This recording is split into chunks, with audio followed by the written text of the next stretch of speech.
Left jab, uppercut, leave you laid out on the floor. Try to duck and roll, hit and miss, now you counting stars. Should've practiced more, should've hit the mask, get out there more. Claim that you're the best.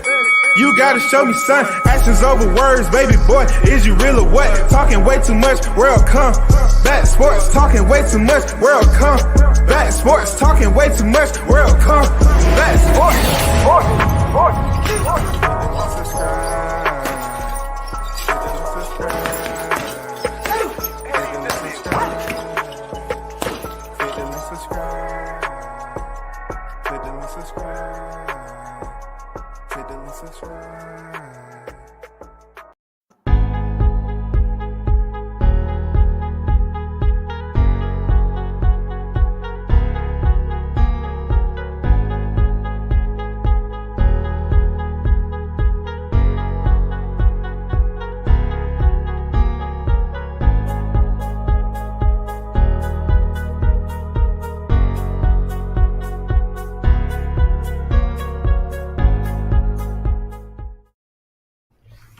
Once again, you're tuned in to World Combat Sports.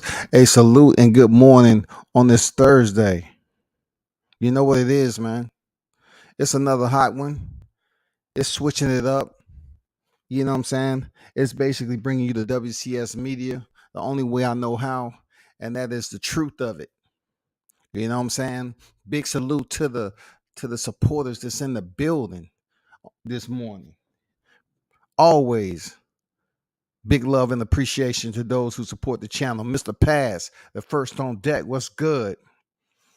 The Mac on deck. Salute. King Mitch on deck.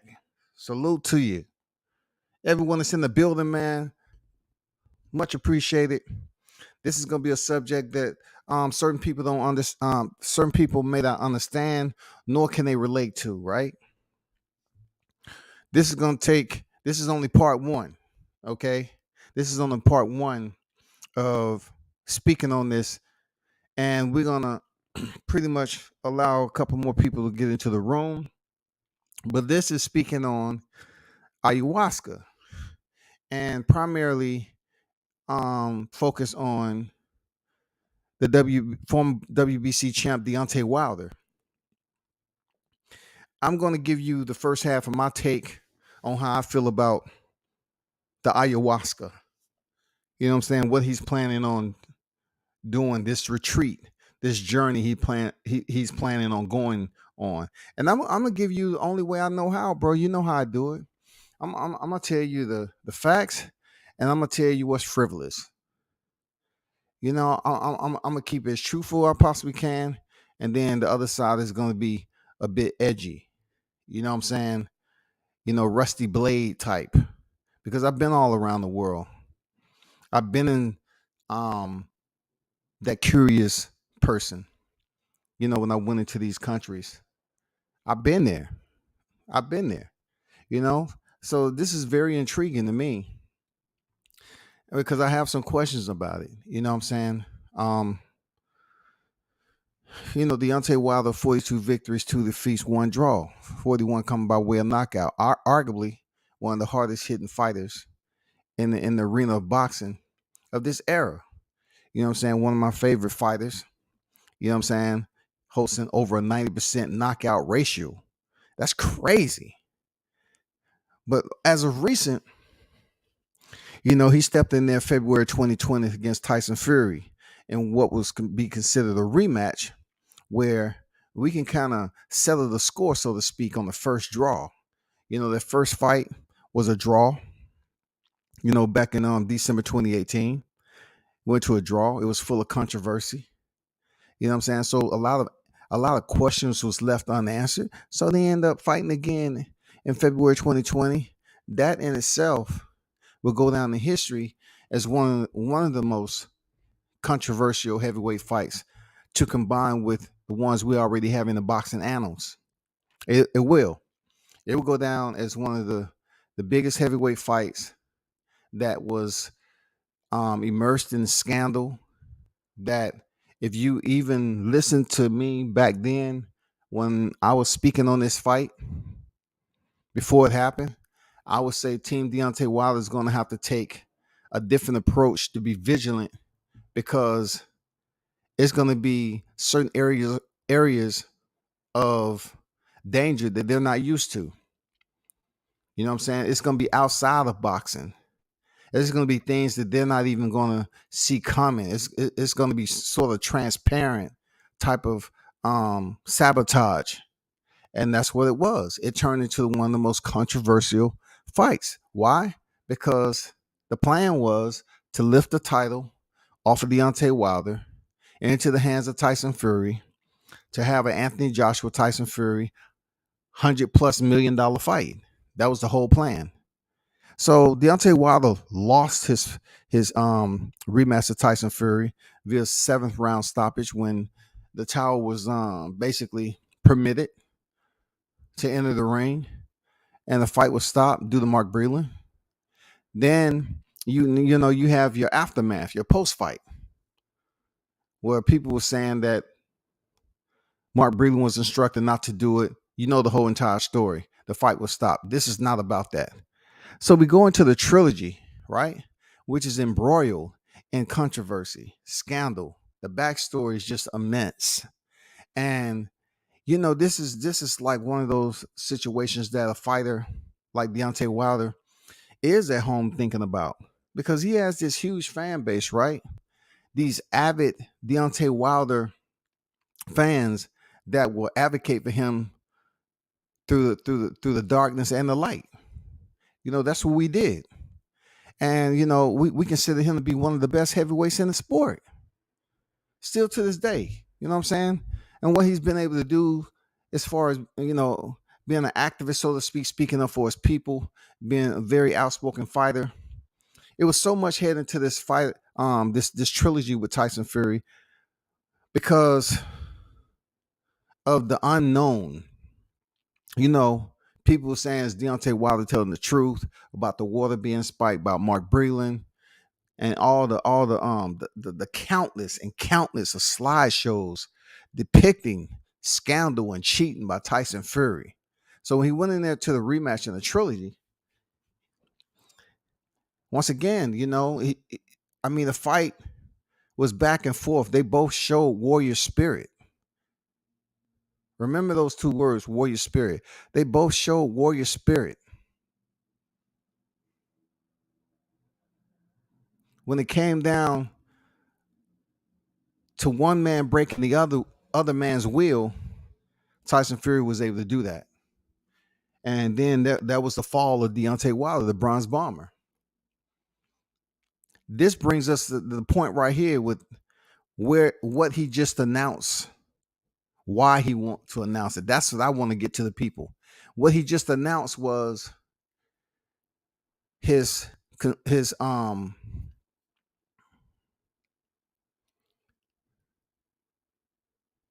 somewhat frustration with boxing. What he feels about the WBC. The deepness that bothers him about the politics and the cheating which exists in boxing. It's a lot that's going on in Deontay Wilder's head. And make no mistake about this. Let's not get it confused. I'm speaking for myself.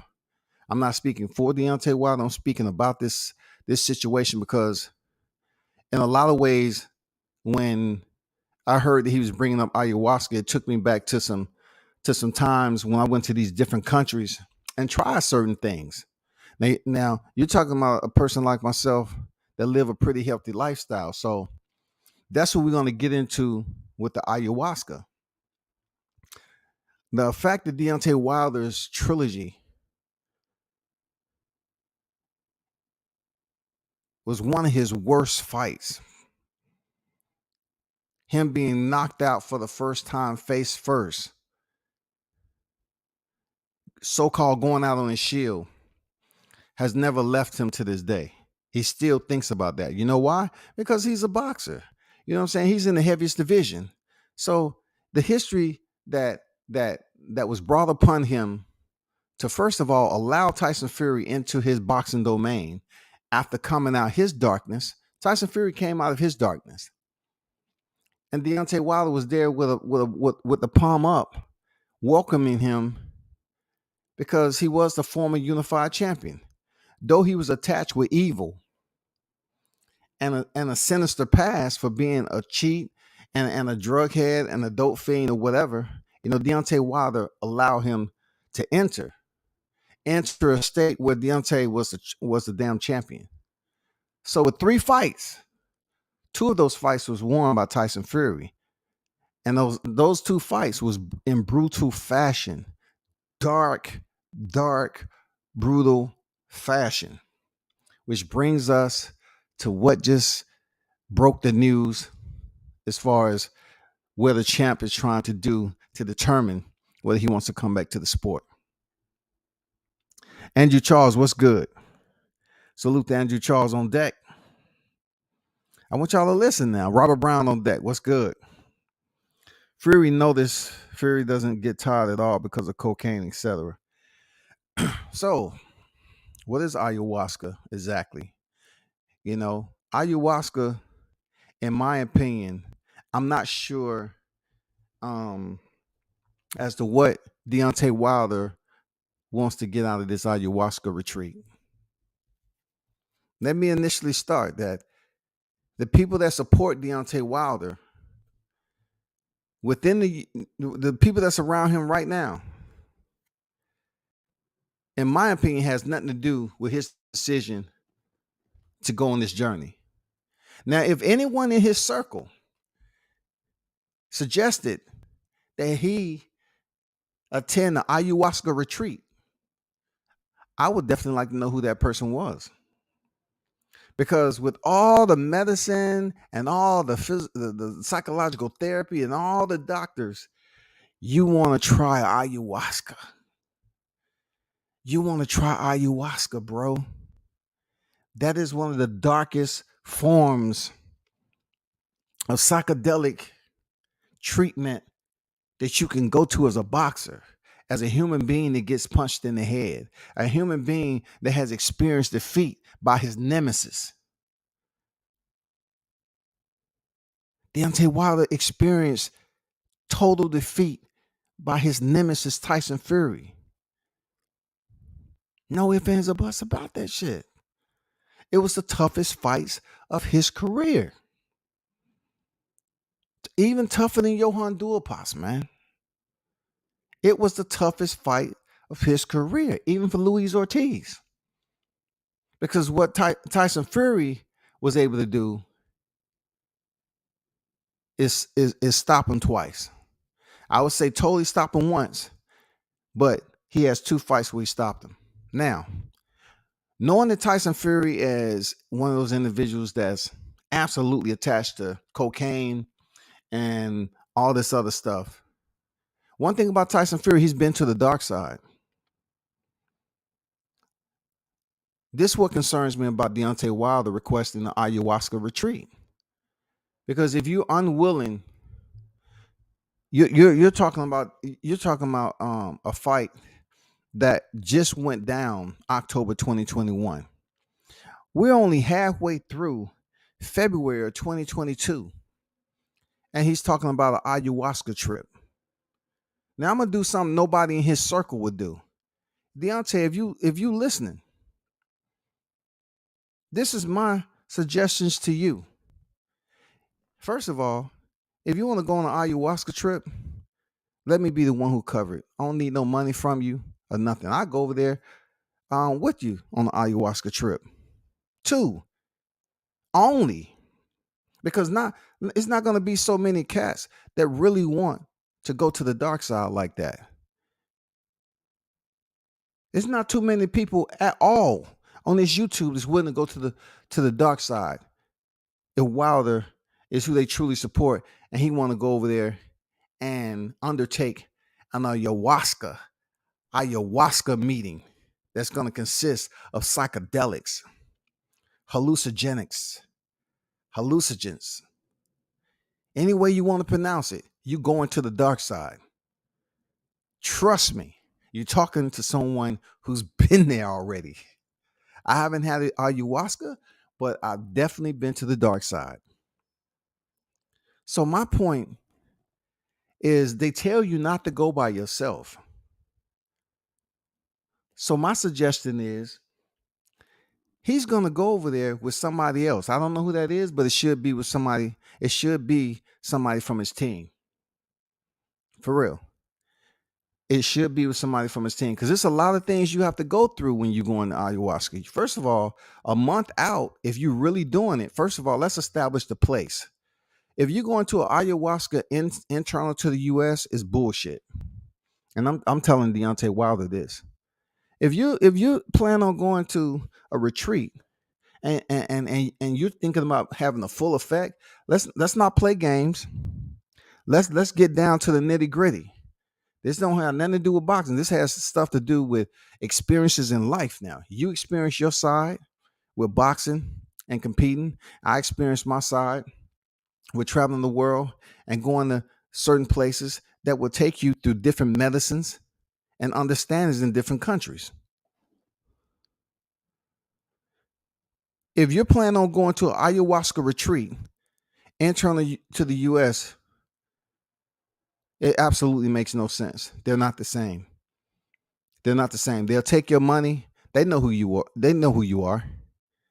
They know who you are. They'll take your money, no doubt. Hold on for a second. Let me plug my shit up right quick.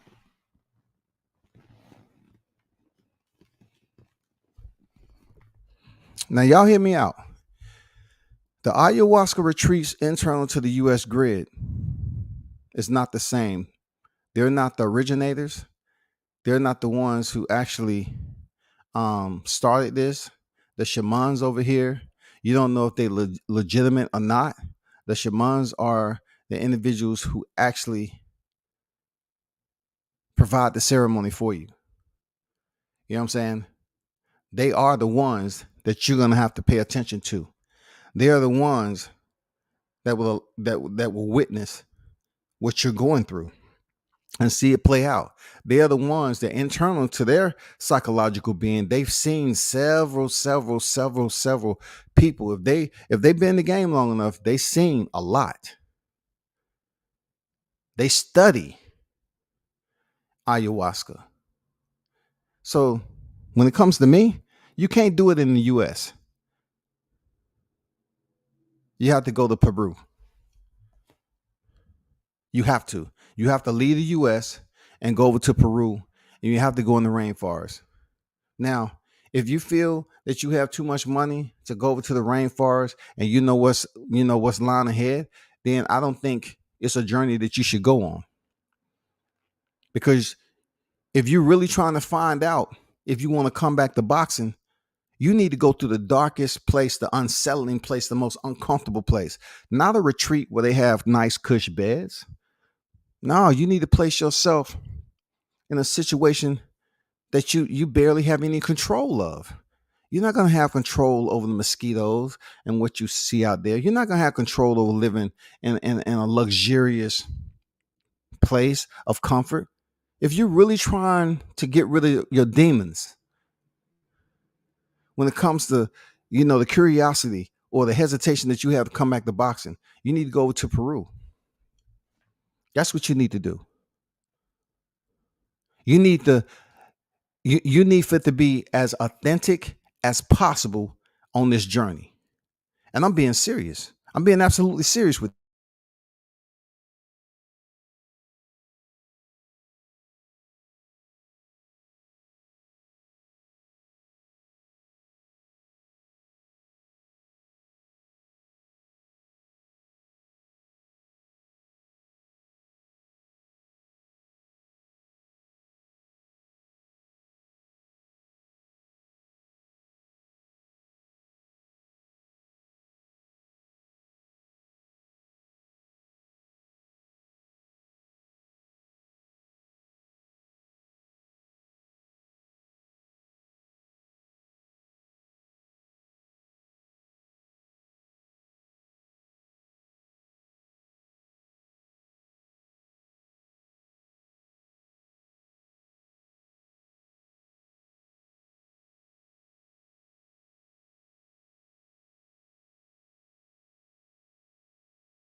You have to ask yourself, right? Bruce goes in the building. What's good? Tyson still had injections in both arms before the fight, so he had fighting spirits. Fury noticed Fury doesn't get tired at all because of cocaine. I say it's a scam. Yes, it is. And I personally, I think a spiritual journey can do that. See, I didn't even mute my mic, and somehow my mic became muted. So I would just basically refresh a little bit of what I said. I said Deontay Wilder has to be willing to go to the darkest moment that he's ever experienced in life. He did experience dark moments when he was defeated by Tyson Fury. He did. Who am I to say he didn't? He did. But see, what I'm trying to explain is when you want to subject yourself to mind-altering drugs, such as the tryptamine, you know what I'm saying, hallucinogenics, you won't have control over what's going to happen to you because your mind is going to take you on a journey that you could never go on when you're in control of your own being. You never can go on that by yourself. We're just in a sober state. In a sober state right now, that's why you have questions about coming back to boxing. You're going to see Tyson Fury, Romain Stavern, Luis Ortiz. You're gonna see individuals that stood out the most to you in your boxing career. You're gonna revisit, trials and tribulations and dark areas that you experienced in your life. You are a fighter that was being punched in the head. So if you want to go on this retreat the right way, you got to go to Peru. You can't go to anyone in the U.S. because the shamans has been known to be fake. People just take your money and they just think they know how to create some type of hallucinogen that may not be as potent as what you experience in the rainforest of Peru. You know what I'm saying? It's a difference. You have to understand, if you want some type of change to give you the answers, right, to the questions that you're asking about coming back to the sport of boxing and competing, you have to do it the right way. You can't half step it. You can't sit up here and put out the word ayahuasca for people to latch on to, because I don't hear too many people talking about it. Because right now they seeing you lost twice, but they're not willing to go over to the spiritual side with you. I am. I go there. I don't need shit from him. I don't need nothing from Deontay. I pick my own trip. I go there on my own. Experiences like this, it's very intriguing. Like I said earlier, that's where my mind is at. I've been all over the world. I've been to the darkest places. I've tried people, cultural, religious traditions. And it has nothing to do with how strong you are or what you did in life. When you are under the influence, especially when it comes to this cocktail they're going to give you, you're not going to be able to fight your way up out of it or nothing. It's going to take you through the darkest trails, the paths that you never knew existed mentally. Do you really want to go there, bro? Seriously, do you really want to go there? Because you can leave there and still have attachments, those negative attachments to you. It's not like you're going to forget because now it's worn off and it's time to go back. No, you're going to experience that shit. That's just how the brain works. What you experience psychologically, it doesn't just erase itself. Like, you will somehow, some way remember that journey and that experience when you was under the influence. I'm just asking Deontay Wilder, are you willing to go to the dark side? This is not no hip hop song. This is no damn sci-fi movie. I'm asking you, are you willing to be uncomfortable, release yourself from the luxurious living? Are you willing to do it the right way? Because they don't care to talk about it, Deontay. But for me, I'm very like a researchable type person. Like a lot of stuff that, especially when I heard ayahuasca, I say, cool, that's around my realm. You know what I'm saying? That around some areas that I can talk on.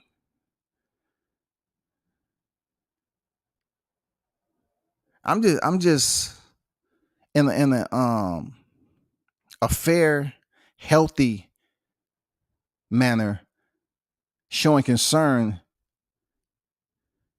asking, do you really want to go on this journey? And if you are willing to go on this journey, you need to go out where the mosquitoes at. You need to go to the rainforest in Peru. You need to go out there and do it traditionally the right way. Using psychedelics for a mind-changing experience has been an industry for many years. I still think it's crazy to go to one of these, and I've been there. And that's what I'm saying, Bruce. Like,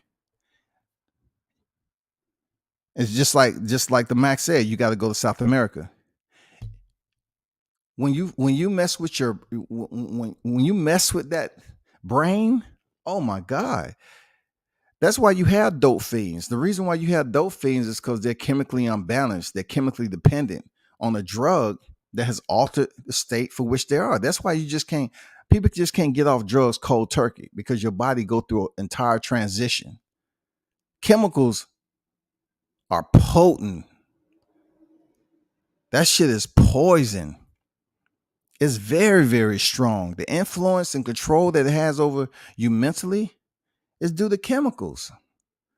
You know what I'm saying? That is the ultimate. Why do you think people having, so much airplay on the state we in right now dealing with the 19, dealing with all the vaccinations and everything else?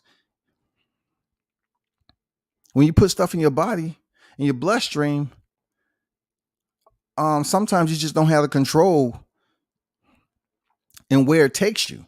You know what I'm saying? You just don't have that control to say, I want out. I want out. I don't want to do this anymore. No, it truly doesn't work that way. And is Deontay Wilder willing to go outside the U.S. with his stature, or he's going to go to one of these retreats where you have all the nice living, you in a hotel and all this? No, bro. Let's go to the field. Let's go on the deployment. Let's do it the right way. If Deontay isn't really, if Deontay isn't willing to do it the right way, if he really, isn't about experiencing the depth of it, and in an environment where he don't have the resources, just send somebody to say, hey, go get me this, go get me that. No, you eat what they have for you right there on the in the area. You live like everybody else live. You be uncomfortable like everybody else is uncomfortable. That's the only way you're going to experience something like this. You put ayahuasca out there. Let's buckle up. You willing to go on a journey? Do it the right way. Buckle up. Let's go. No play. No play. Don't go out here.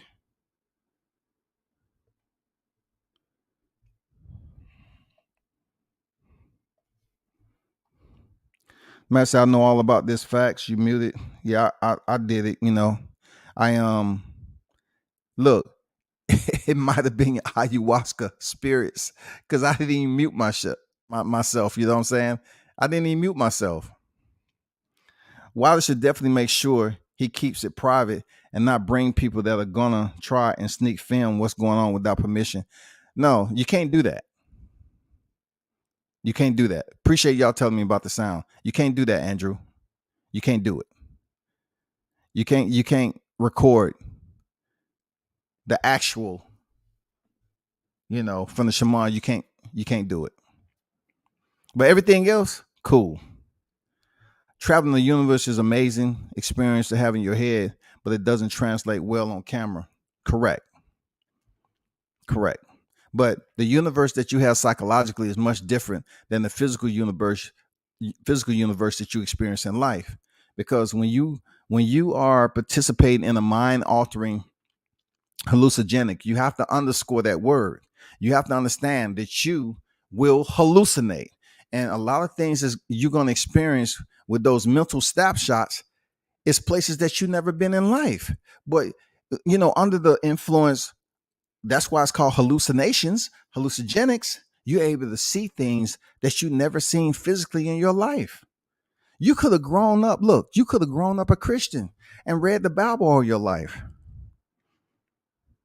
And then you get put under this type of damn hallucinogenic, this psychedelic cocktail. You visit areas and you're like, oh shit, I'm scared. Oh shit, I'm scared. You like clamming up and shimmering and shit. You're like, oh man, fist balled up, sweating.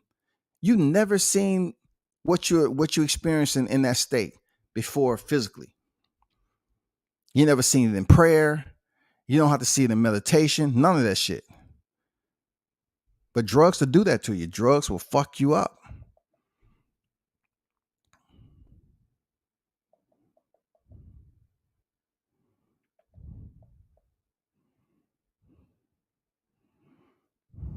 If you have a good trip, many things can go very wrong. You might never come back. Yeah. It's been said that you may have negative entities that stick with you once you leave the place. You know what I'm saying? Once you leave the place, you may have you know how they say you might have evil spirits that follow you around, and you have a negative entity that's with you.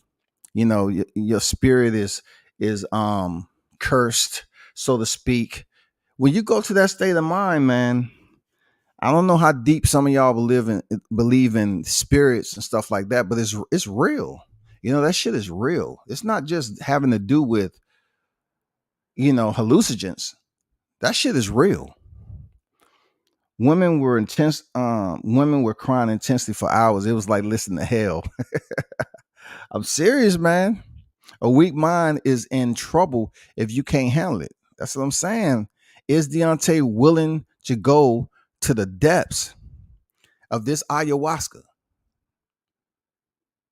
Because he may not be able to handle it. I'm serious. Like when somebody say, okay, it's people out there, like it's some people out there that was just total bullshit. They want to get in the camera. Oh, it's just the greatest. Oh my God. It's just, and then you get the ones who talk and say, you know what? Hey, it was wild. It was crazy. I didn't know. I can't really explain it. Those are the individuals. The stories are different for the ones who went over there to Peru and the ones who did it in the States. The ones in the States, their stories are quite different than the ones who went over there to Peru. The shamans was different. Everything, and there's some fake shamans out there, just like priests, just like doctors and everything else. You got to go to the right place. Because I saw a video of a biologist saying that taking mushrooms can cure severe stuttering. It's actually quite cool. There's an old saying, you win it for a penny, you win it for a pound. And that's how it is with Hayabusa. I could tell Bruce has been to certain places in his life. You know what I'm saying? He's been to certain places in his life. Real talk. And that's what I'm saying. Like, it's not too many people want to fuck with their head. You can get on here and rah, rah, rah all day long. But I always say, take half of these people that's rah-rahing and take them on a 2-week retreat in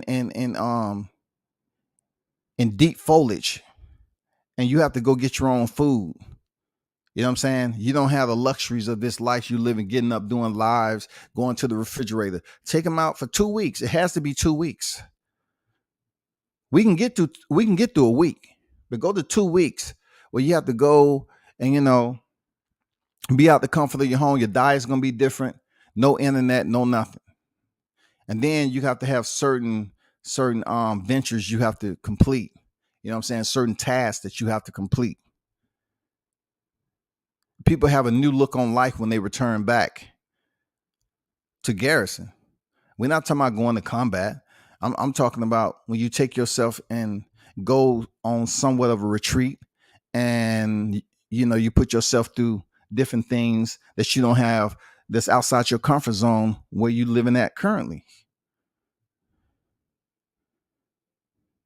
When you have to struggle, when your body's aching, when you're throwing up, and you're just going through all these crazy changes, it does take you through a cleansing period. You know what I'm saying? Where you saying to yourself, damn, I really should have, I really, your mind started to go through a change, and you say, damn, I really should appreciate more from where I'm at. I just been taking it for granted.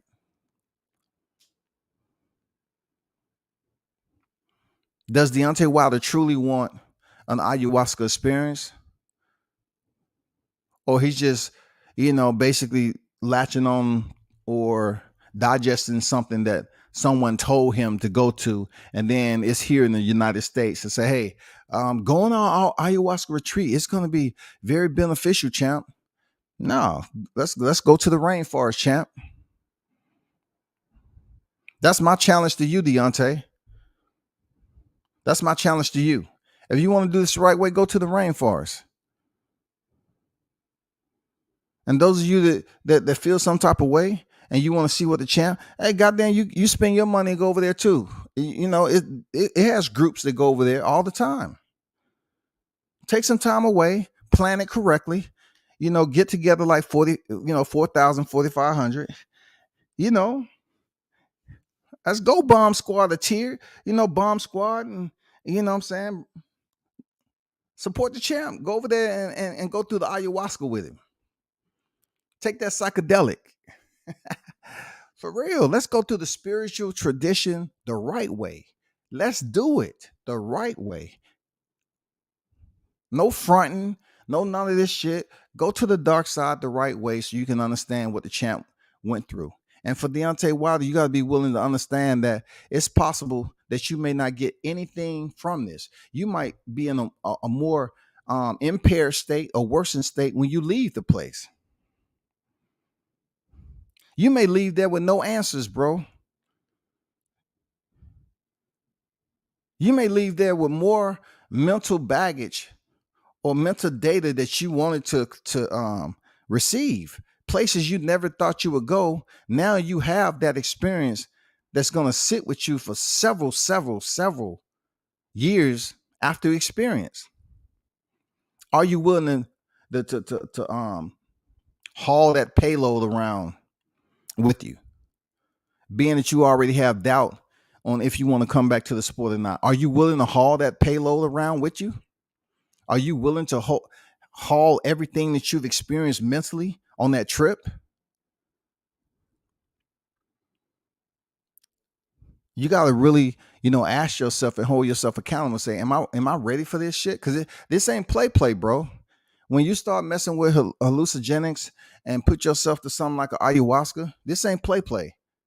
This ain't no play. This ain't shadow boxing. This ain't mid training. This ain't boxing. None of that shit. You're going to be under the influence of drugs, bro. Tyson Fury, you're going to see him. You're going to see your nemesis. And he may have horns sticking out his head. He may be a totally different color. You might see his pops. Are you willing to go through that darkness? Are you willing to go through that darkness, Deontay? Are you willing to commit to go to the dark side like that, bro?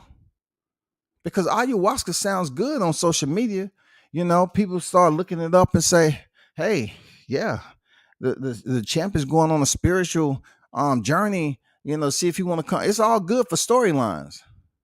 But if you really, truly want the grand experience, you need to go to the rainforest and get that experience. You need to let them mosquitoes eat too. You need to go over there where it's going to be uncomfortable. Your diet's going to be different. You're going to be like, God damn, I just can't wait to get back home. It's only a week. Go over there for a week. If the first ayahuasca doesn't work, you go to a second ayahuasca. You know what I'm saying? They may, if the first dosage doesn't, give you what you're looking for, they can always, the shamans will always, increase the dosage.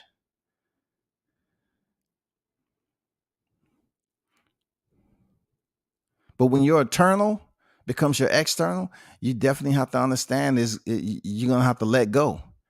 You have to surrender to it. You're gonna have to be, you're not gonna be in control of your body. You're gonna have ebbs and flows emotionally.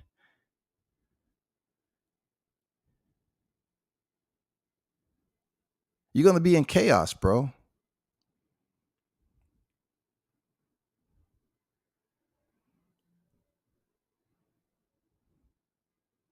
You gotta really question yourself and say, is this something I want to do?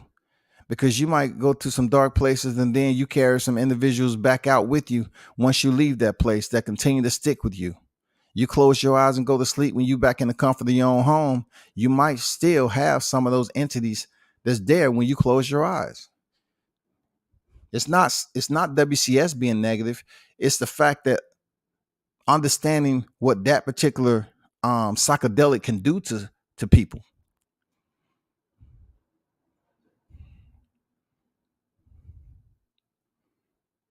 That shit just don't go away, man. It's not like a cold.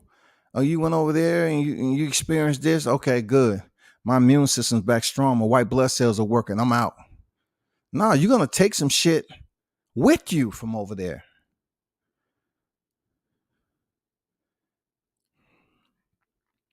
Is it something you truly need, that Wilder? I don't know, man. I'm not you. You know what I'm saying? It's a reason, you went over there to Africa. You know what I'm saying? You went on that journey. You went over there and found out what tribe. And as I said before, that Wilder, to me, if you're gonna go over there and find out what tribe you attach with, and you said it was like the Igbo tribe, right? Or something like that. I'm just gonna be honest with you. I know my assumption is I don't think anyone in the Igbo tribe would tell you just to quit. Like those warriors over there live by a different code. Traditionally, they're raised different. Their culture is much different than us as Black Americans. Black Americans, we really don't have a traditional culture.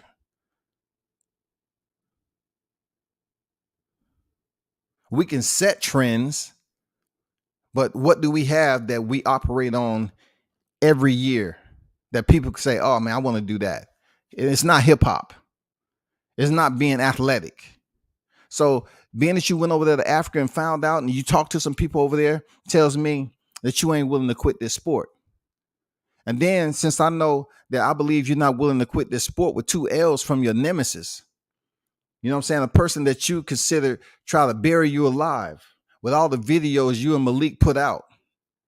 You have to prove to your fans that the reason why you're going over there is to just say, you know what, I might have a fear. I'm second guessing myself right now. The punishment I took in those 2 fights, it still sits with me in the worst way. It's affecting me personally in life. That's why I want to go over there. I want to see, can I release this? That's it. If you're willing to admit that, cool. But if you're saying, I'm just going over there, to see if I want to come back to boxing.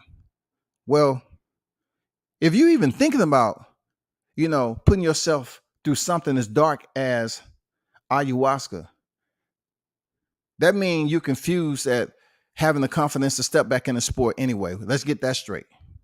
Because you had the confidence to step back in here, you'll say, you know what, I'm planning on returning back to the sport near the end of 2022. I don't know who it's against. But the fact that your mind is telling you you're not sure, you're not confident, and you need to try something spiritual, I'm asking myself, what happened to the African tribe? They don't teach you. You went over there and you was a part of a tribe. You spoke to the hierarchy over there.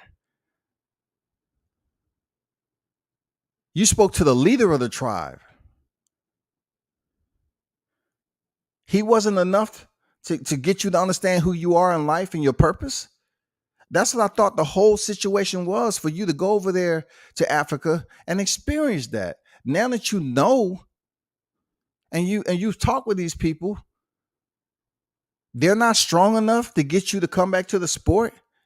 No, right? So since they're not strong enough, you have to go away, because I'm pretty sure they have some ayahuasca over there. I'm pretty sure they believe in traditional religious, undertakings. They believe in spirits. So the tribe you went and visit, they're not strong enough for you to have the total confidence to come back to the sport. So now you have to say, I want to go to a mind altering state outside my physical being. I want to go to a mind altering place in life, and I need a drug. You're talking about a person who don't drink, who don't smoke. He needs to go a step further where he don't have control. That tells me you have a lot of answers. Questions. You have a lot of questions that you need answered. And the only way you're going to allow that to happen is that you put something in your body and take you to a place that you can't go in your physical being, where you're conscious enough to understand that somebody's talking to you and they're instructing you and they're giving you all this words of wisdom. No, that's not enough, bro. You know why that's not enough? Because you want to do ayahuasca, bro. You want to go to a mind altering state where you have to capitulate. You have to kowtow. You have to get on your knees. You have to place yourself in a situation to fight the demons. That's a dark ass place, bro. That's a dark ass place, Deontay.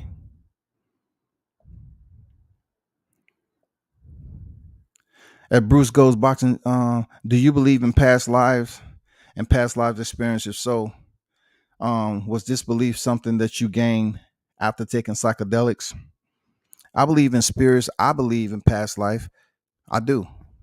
I believe wholeheartedly. Real talk. I truly believe that. Like I tell the story about my son passing away. When I was sitting there waiting to go down there, I really didn't want my son to,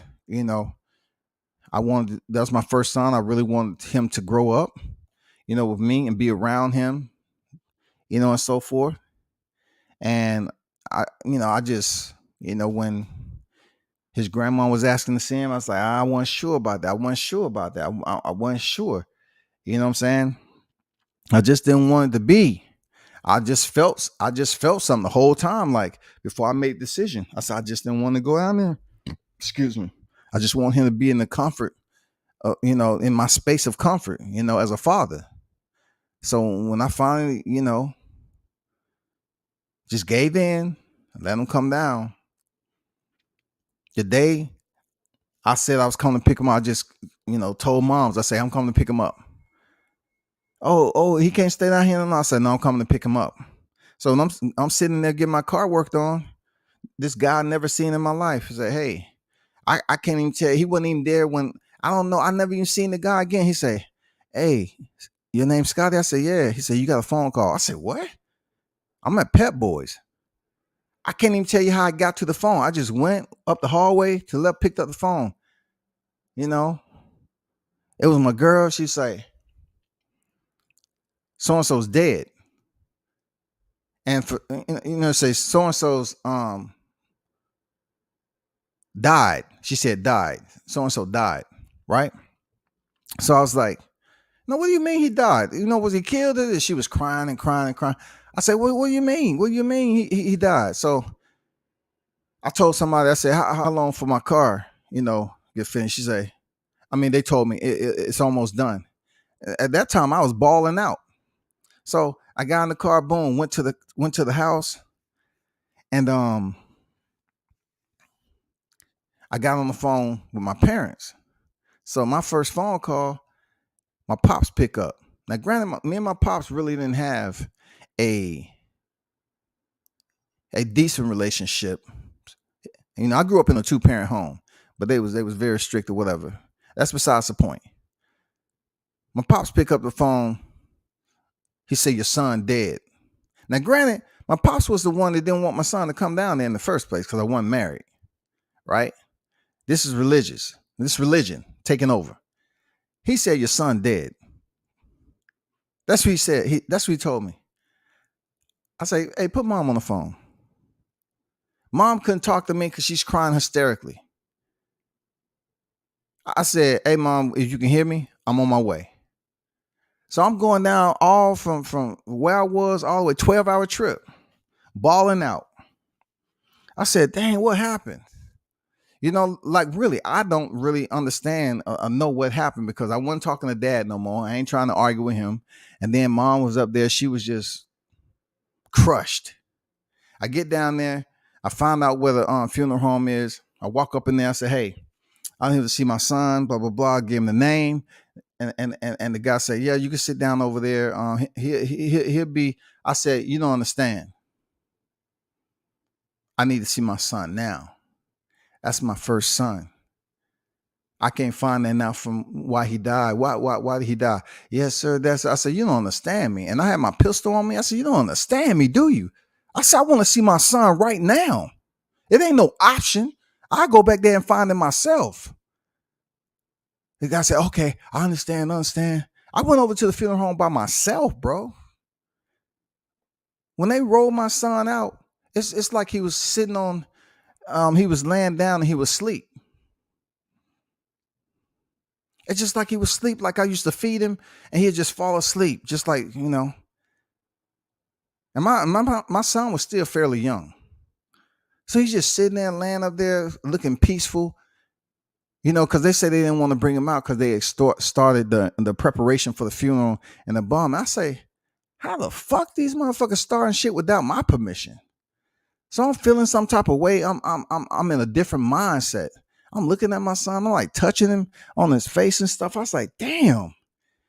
Like I'm looking. I say, hey, how did he die? He said it was a medical reason. I said, a medical reason? And I'm like, I need some answers because right now I'm in a whole nother state, like state of mind, man. I'm fucked up. And I'm talking to my son. It just looked like he's gonna wake up. I'm calling his name. I said, hey. I knew he wasn't gonna wake up. He had a huge cut behind his head where they started, prepping him and stuff like that. I mean, he still had his color. My son passed away on the table that I grew up. I didn't understand none of that shit, dog. So I always felt like after he passed away, he's until this day, always with me. You know what I'm saying? There's moments that I have my son come, we have conversations. I do believe in past deaths because a lot of people that died in my family already knew they had passed away before I got the phone call. It's always been like that with me. That's probably why when I went to these different countries, I always wanted to dive in some of these religious, spiritual, I wouldn't call them retreats, but meetings. You know what I'm saying? Meetings.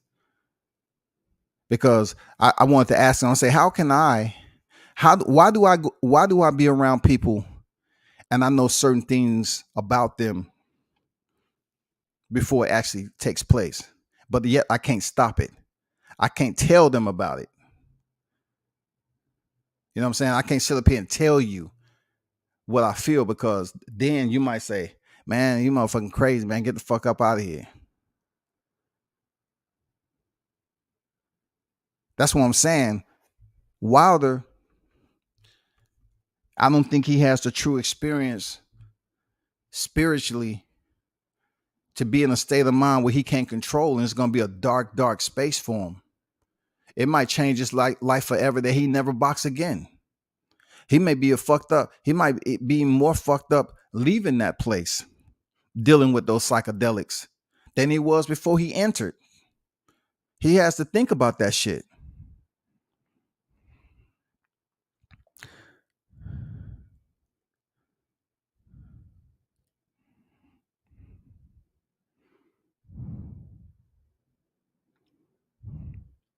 Bruce say the second is always better than the first. The spiritual journey is nicely portrayed in the first Young Guns movie. WCS, I think he should try the methyltryptamine instead, since the high only lasts for like 10 to 20 minutes. Well, that is what is in there. You know, the DMT is a part of the ayahuasca, from what I understand. You know what I'm saying, you have the ayahuasca, which is an actual tree, you know, that they break down or whatever and put the ayahuasca in there. And plus they have the plants that they put in there, and the water and some other things. And it has to be cooked, heated up over a period of 2 days, the right way. And from my understanding, DMT is in there. The methyltryptamine is part of it. So if you're talking about he should take that by itself independently, I don't know. That's outside my scope. You know what I'm saying? What do you think about that, Bruce? Do you think he should try DMT, or do you believe that the combination of how they do it over there in Peru, the shamans, you know, how they prep the cocktail for the psychedelic experience, do you think that's where he should go? You know, because DMT may not give him nothing but a high, but you have to have the spiritual reckoning. Like, you have to have the actual experience the right way with the certain individuals that has been trained and educated. The shamans has been educated in this. That's just like religion when they say missionaries. You know how missionaries, they go out to different countries and they learn about theology and stuff like that. How else are they going to learn unless they go other places and understand the religion of different people and different groups, countries? You just can't be in your own country without traveling, especially when it comes to religion, because religion is a potent translation when it comes to influence. Like, everybody's religion is somewhat different, and you might have several people that's under the same religion, but they all believe they belief system is different. All Baptists aren't the same. All Mormons aren't the same. All Muslims aren't the same. So the shit becomes crazy.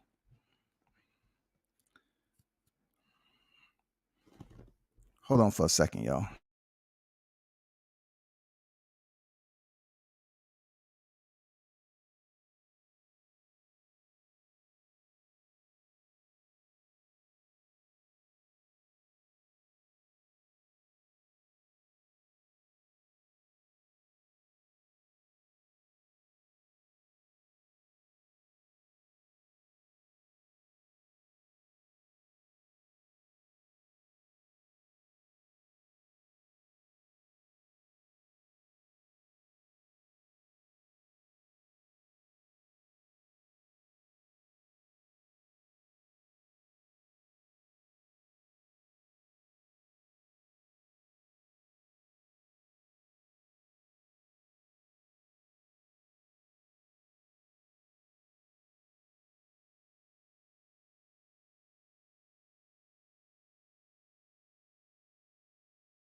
So let me take y'all on a little. Let me just take you, because it's plenty of information out here on ayahuasca. You know what I'm saying? And I have plenty of time this morning, so let's go to,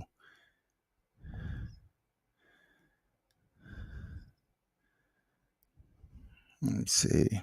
It's a lot of people out here that are talking, that's out here online that sit up here and talk about ayahuasca, and I swear to God, like they didn't learn anything from it.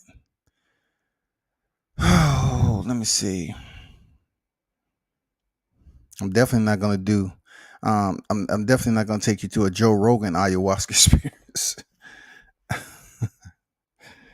Let me find this. Let me see. Because you have to do away and discard some of these videos. Some of these people just seems like they love to experience the effect of drugs. You know what I'm saying?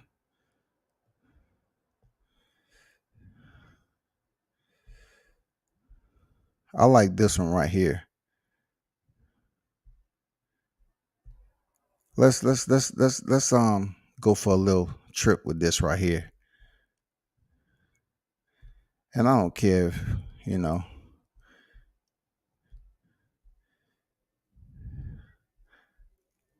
this is about the closest in my opinion.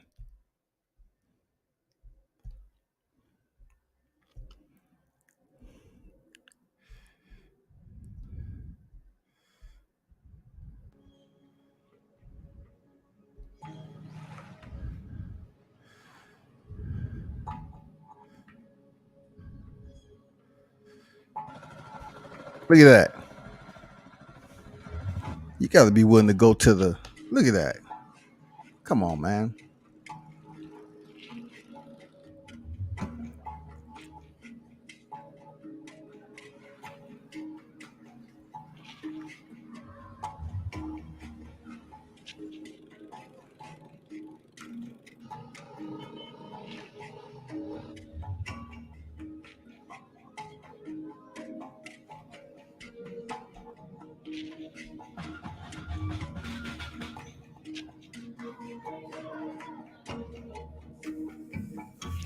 Look at that type of food, man. You know you don't eat that on the regular.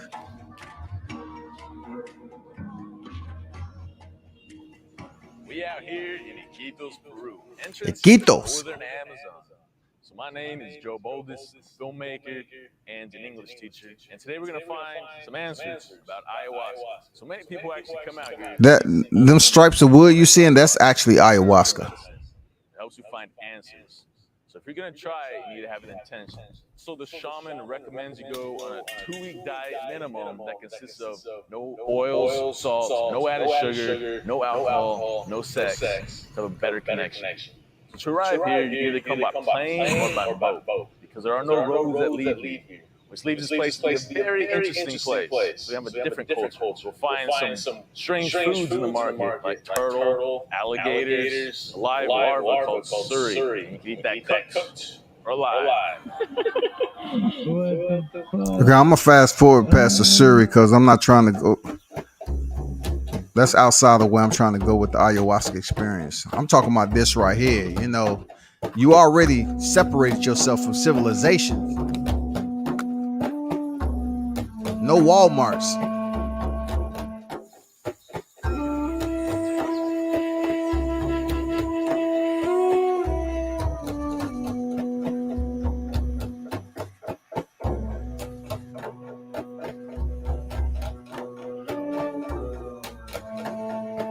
Look how deep they are in the jungle, y'all.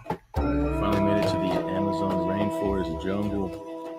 The shaman temple. Took about 2.5 hours. Shaman temple. They in the jungle. It is hot. It's carrying around 10 kilos. And yeah, right now I'm just eating this thing. It's like a family like cacao. It's not cacao, but it's a family. You just eat it right now. It's the best thing I've ever eaten in my life. It's so good. Y'all got some combo around sitting in the fridge? No, right? So it's quite different than your everyday diet.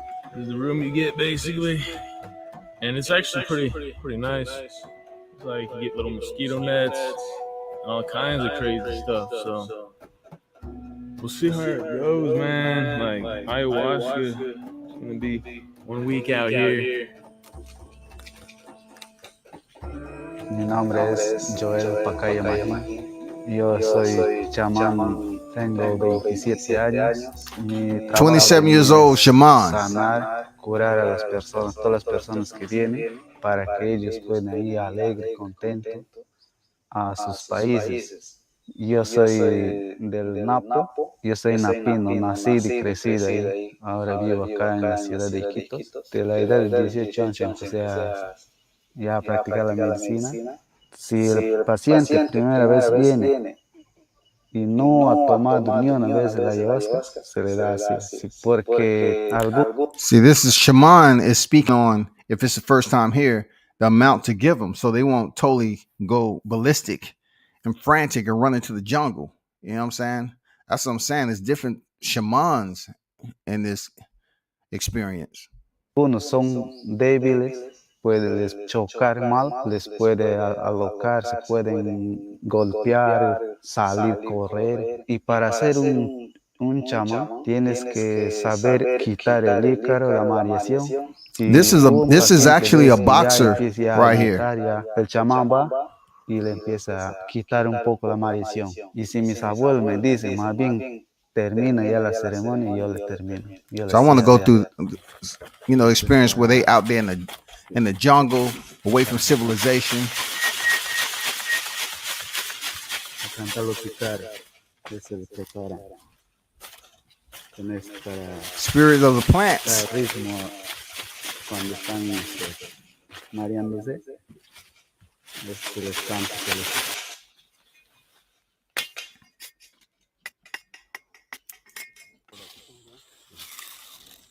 Now we're still at the retreat. We went out to go look for some fruit. We found like some bananas and some yucca. We brought that back. Yeah, Killed another chicken today. foraging for your own food. That was crazy. Like I didn't grow up like that, so I found having just chickens, just have chickens running around because there's no refrigerator. Basically, keep them around, and then when it's time to eat, they kill them, they skin them, cook them. Happy days. You know what I mean? So yeah, right now we're still in the jungle, relaxing. They're gonna bring some more people over, so we're continuing filming and stuff. So yeah. Mi nombre es Josué Daniel Gómez Majipo, tengo 16 McGeepo, años. he's a boxer. Pues aún me voy a la carrera de universidad, quiero agarrarle todo lo que es de psicología. Tu ayahuasca tú puedes preguntar y la ayahuasca te puede responder espiritualmente, ¿no? Y o sea, yo estaba con una chica y la ayahuasca mismo me dijo que ella se iba a ir y no iba a estar. Y era cierto, es un pronóstico del futuro lo que ella dice. De tomar la ayahuasca, la verdad, me hizo pensar muchas cosas. Como antes me importaba, como todo adolescente quiere divertirse, quiere fiestas. Pero me hizo pensar, aparte espiritualmente, como que eso está mal, que no debo hacer.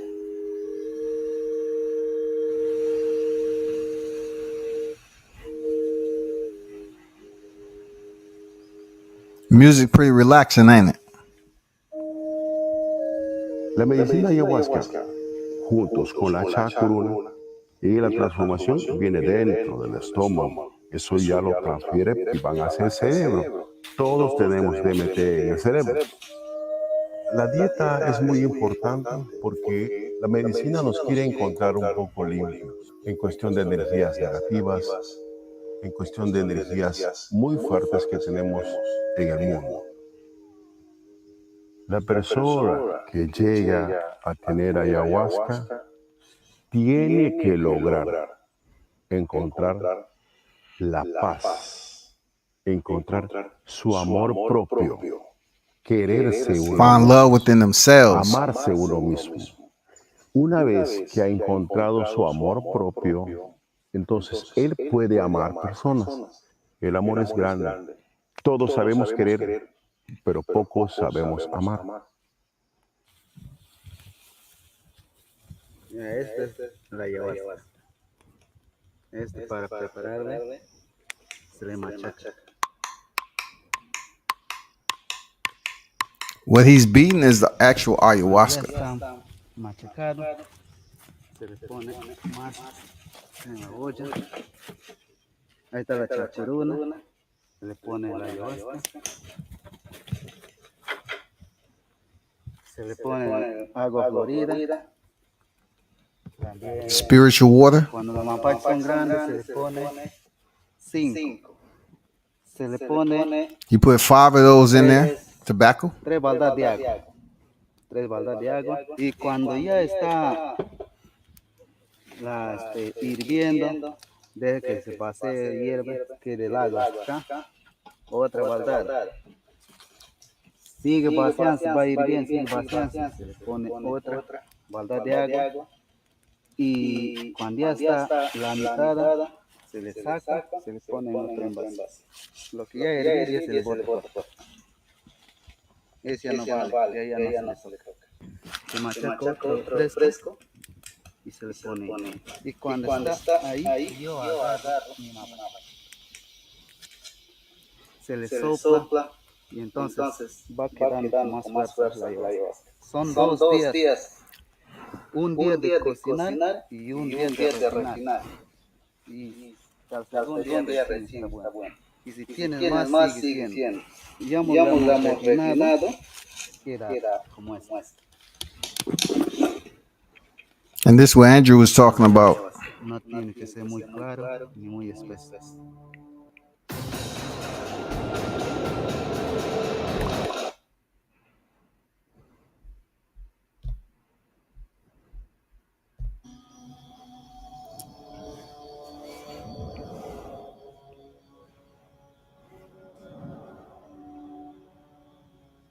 Hey guys, so right now we're in the Maloka. This is where the ceremonies take place. There's a shaman. He sits over there. Look at that He's mattress. the one that guides you through. There's around 8 people in this one. They're all different.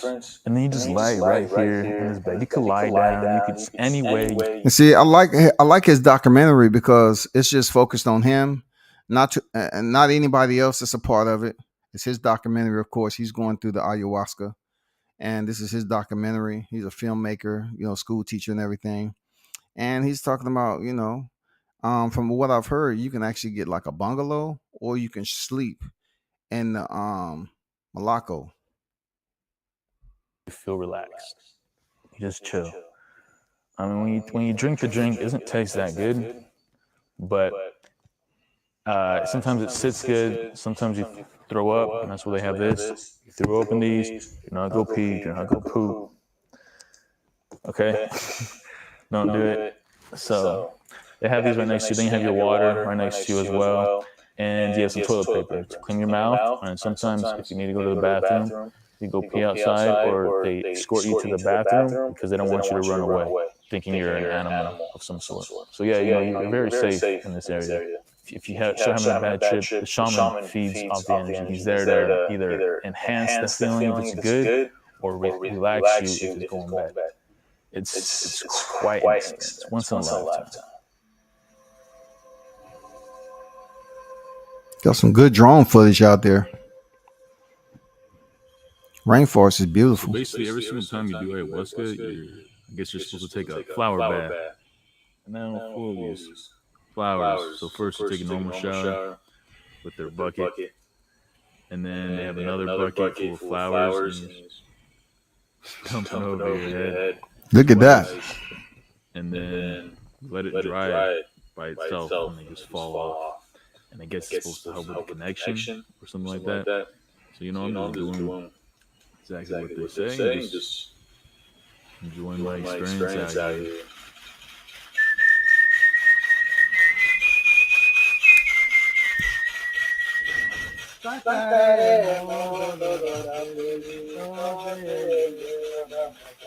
Notice he never filmed the actual experience from the shaman.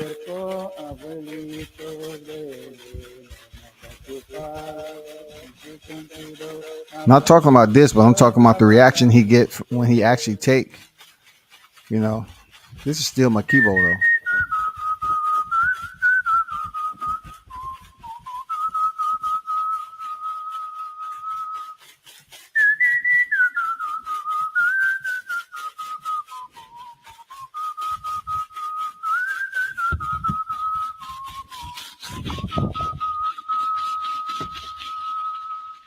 So my experience was insane.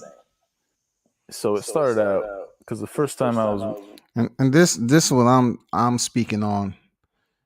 This is what's so good about his documentary is that he didn't give you the lens to actually what he experienced, because that wouldn't be right. You know what I'm saying? But hear him speak on it, for him it was actually a place that he will always remember.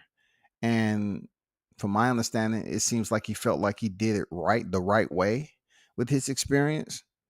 You know what I'm saying? Who he went to, the shaman that performed it and everything. And him being out there in the rainforest like that, documenting all this stuff, it was the right way. You know what I'm saying? He had the true traditional experience in this ayahuasca. in a room where around 5 people were taking the ayahuasca. The second time, just me in a room, even more people this time, around 10. Everybody was going to be sober. They have happy music, and then they have calm music just to get you like the waves. It says the like waves. And I just thought of all the good memories, when I wooed for the first time. I was like concerts. Just don't forget to be happy. And then I just wanted to get up, so I got up. Then I sat back down because the music stopped. Then it was silence. Like, it wasn't dancing. There was no music. It was just time to reflect. And I thought to myself, there's a lot of people in this room. They're all looking at me, but they're not. If I want to do something, I just do it. There's no need to wait for somebody to do something. Like, it's so quiet. I know everybody's sober in that room. You're still technically conscious. You know what's happening around you. And I was like, no, who cares? So what I did, I just wanted to like yell, like a woo, like a really hard woo, but I wanted to be like a howl for somebody. So I was like, I'm gonna let the biggest howl I can do right now. I'm gonna do it. I'm gonna do it right now. Right now, I'm gonna do it. And I thought to myself, you know what? Don't think about it. Just do it. So I did.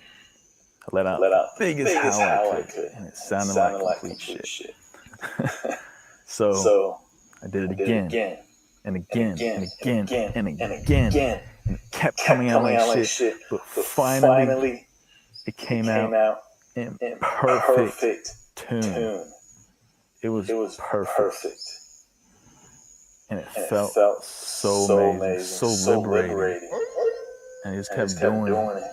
And there was a nearby dog as well, like around a couple kilometers. He started howling with me. Oh my God, that feeling was amazing. Remember, I got into like a dog position, like like a wolf. I was a wolf. I was a wolf. And I just howled, letting everybody know I'm the leader. The shaman came to calm me down. They give you some aura, so I hope you come back and make the whole thing loud. They didn't want me to go crazy or nothing. I was a wolf, but I was a wolf of love. Like, I'm not here to attack anybody. I'm here to lead. The ceremony ended actually quickly after that, like around 2 hours. Went back to my cabin, and I just felt so amazing. I felt all the energy, and you really feel all the energy in that memory. So I had to shut off my phone, and that's energy. I just kept thinking about stuff, and reminded me who I am. Not only that, but who I'm meant to be. Am I the best leader right now? No. Am I a leader of my life? Of course. I've traveled the world, going everywhere and stuff. But I could always be a better leader. Right now I'm a lone wolf. But I could have a pack.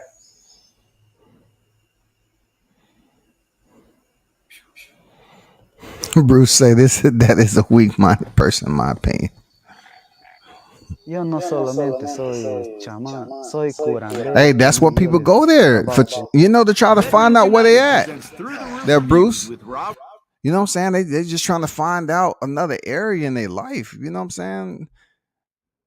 That might be the reason why he went up there, Yajé, Toé, el chirisanango, la madre agua, la madre cocha, la bombinzana. Es una plantita Pobesano, man, that's a beautiful la flower. lopuna. Es buena para la diabetes, para el gastritis, para el úlcera al estómago.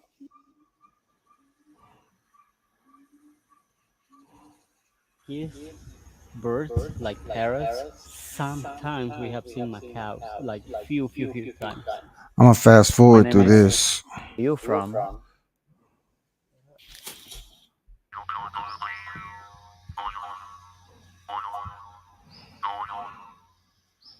After 5 days in the jungle, we began our journey back into the city of Iquitos. Did I feel like a completely changed man with all the answers clear as day? No, I didn't. But I felt mentally stronger with a sense of direction and a sense of peace with the world. The days following had a glow, a feeling of euphoria where I felt amazing in everything I did. I didn't want to put anything negative into my body. Ayahuasca is a drug, but also a medicine, and much research is needed to find out its true benefits. But I do recommend it for people seeking answers. Like Joel says, there's many shamans out there, some good, some bad, some different, and some similar. En un el chamán es así diferente, en otro hace más diferente, en otro hace más diferente. For myself, I have only this one retreat I can speak about, and as much as I enjoyed it, I would like to find out more. For now, So some people, may find that that video. There's plenty of videos out here, but everybody's experience is different. Like I can show you someone who went, who experienced ayahuasca outside of the jungle. You know what I'm saying? Um, and it was a bit different. You know what I'm saying? Like everybody's ayahuasca is different.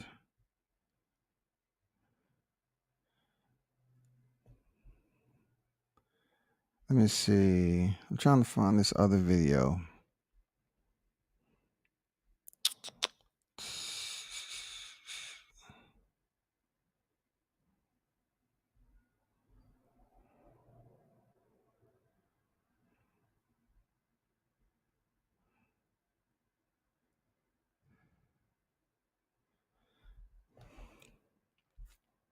I have to save it for part 2, but check this out though.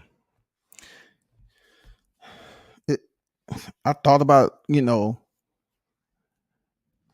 checking out because I did look at a Joe Rogan video where he talked about ayahuasca. But then again, this is a person who does recreational, who basically, you know what I'm saying, has no problem with recreational drugs, so to speak. So I don't know what his ayahuasca experience was. He might have already went there with a goddamn flask of ayahuasca in his pocket the whole time just to put himself in a state of mind.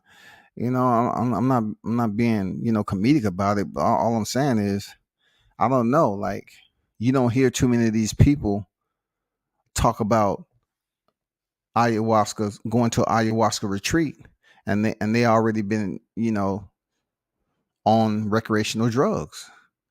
They talk about no sugar, no salt, no spice, and all that, and clean up your diet. But what about recreational drugs? That can be mind altering too if you go into one of these retreats like that. Let me see. Let me see if this female will have to say. Hold on for a second. Let's see what she has to say.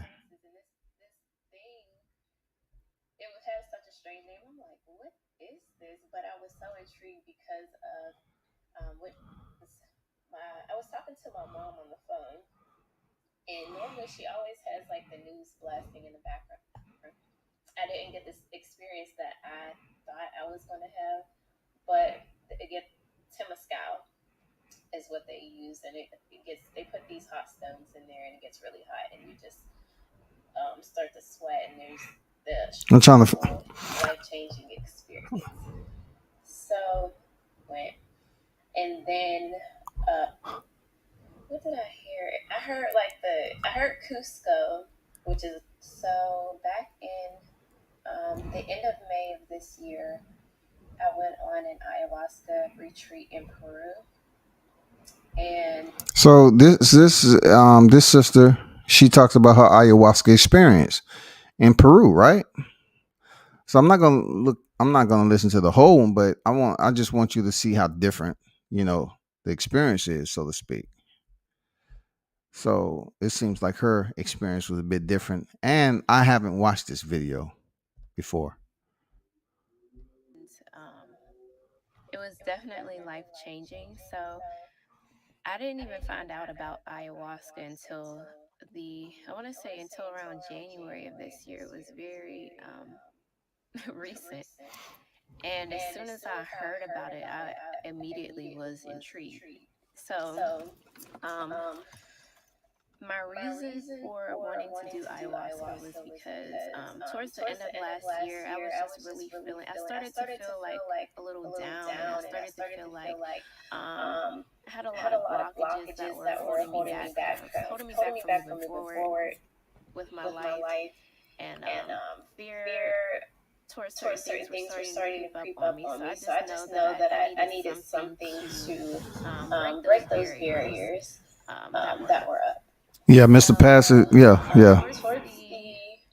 I want to say towards the end of last year, I'm gonna chop through this video because she's talking very. I was led to look for this lady who I found back in 2015. She with strangers. It was just all love. So many hugs, so many good healing conversations, and it was just a really I'm just trying to get to the part of her experience. good, memorable, life changing experience.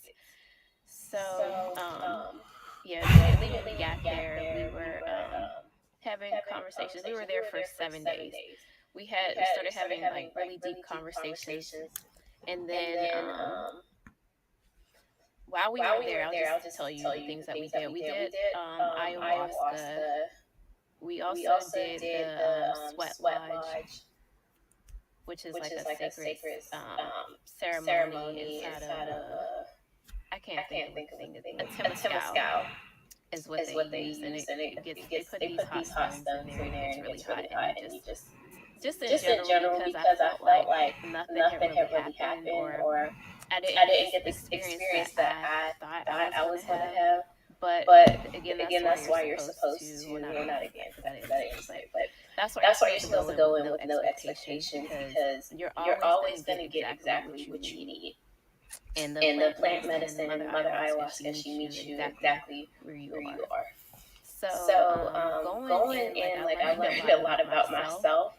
At first, it was like I was waiting, like 10 minutes into it, I felt like I needed to throw up, but I was like, no, I'm not gonna throw up because I heard that you're supposed to. Bruce be going in.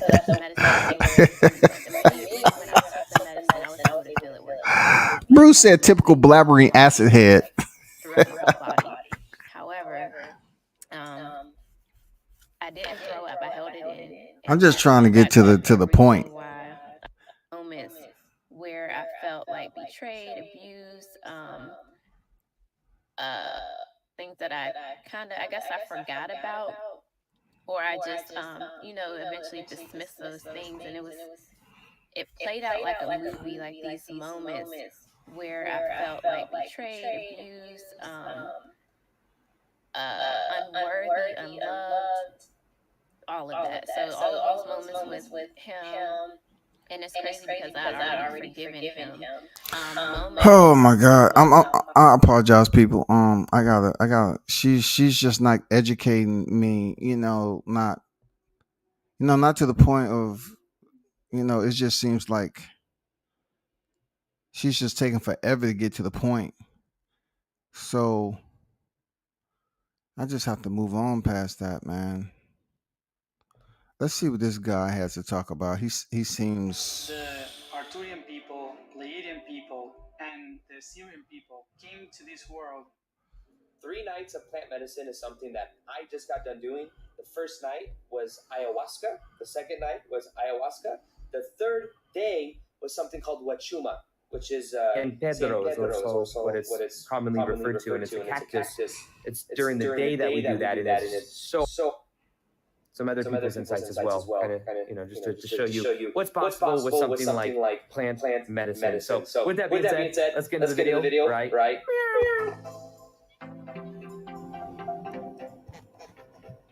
All right.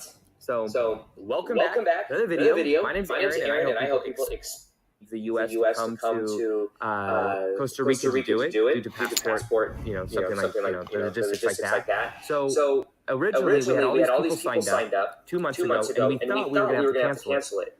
And what happened was we were kind of like, dang it, there's something about it that just felt so right. But I run in that retreat with my buddy Victor Odo, who's also YouTube. Don't get too, we're not like butchering it up energetically by thinking about it a lot. No, this is look, you're talking about ayahuasca, right? So everybody have their own experience, and they want to make their video the same purpose for which I feel that like Deontay Wilder should definitely document his experience if he's going into the right environment, to get the whole experience. Obviously, what Bruce said, typical acid head. Some people go over there with issues, and this is one of the situations where Deontay Wilder feels he need to venture over there because he has reasonable issues that he's dealing with on a regular basis. Not to dive into any type of unqualified psychological prognosis, but the only thing I'm saying is it's a reason why we're not getting a definitive answer of him returning back to the sport. Like I said before, there's no way from what I know and hearing him speak as a black man, as an outspoken black man who speaks about, his people, speak up for his people and so forth, that he would just allow Tyson Fury to have the last word on his career. Now, though he may not return to the sport and fight Tyson Fury, he can return to the sport and return to his domain for which he's competed with his entire time, for which the inception of it all the way to now, to October last year. He would not allow Tyson Fury to keep those L's and be the last time he stepped in the ring. Some people may consider that a sense of weakness at the end of the day, because a lot of us, including myself, look at him as this strong-minded, innately gifted person in life, being able to excel and climb through the ranks up to the ladder, of championship status, and being able to reign as long as he did. Not everybody can do that, especially if so many critics consider Deontay Wilder to be less of a fundamental boxer than he was, but yet to still be able to amass 42 victories and 41 knockouts. At one point in time, still to this day, everyone he stepped into the ring with has touched the canvas, bro. Everyone. So when you talk to Scotty, when you talk to me and ask me what I think, I would say absolutely, without any compunction, he's going to return to the sport. This is not time to play games and all this other shit. Oh, well, he not. No. Let's not forget all the times where he's went on these spiritual excursions, and he wanted to go to Africa. Africa, there's a lot of us, there's the so-called, call ourselves African Americans, but never went to Africa. Deontay Wilder's went to Africa. He's talked to the chief. He's done the garb. He went through all that experience. And you think a person like myself, who's born in the South, who's been through his own excursion and adventures, who's experienced racism and still to this day experience it, who's grown up from day one, from my first breath in life as a black man, as Deontay Wilder from Alabama, you think he's going to allow Tyson Fury to be the last say-so, the defining moment of his career? Let's not play clown games. Let's not play that. Let's not sit up here and try to convince the people that someone who was as boisterous as Deontay Wilder will not ever fight again. I don't want to hear shit about his money, bro, because I'm a one that advocate to say stop pocket watching. I don't give a fuck how many damn investments Deontay Wilder got. I can give a fuck about that.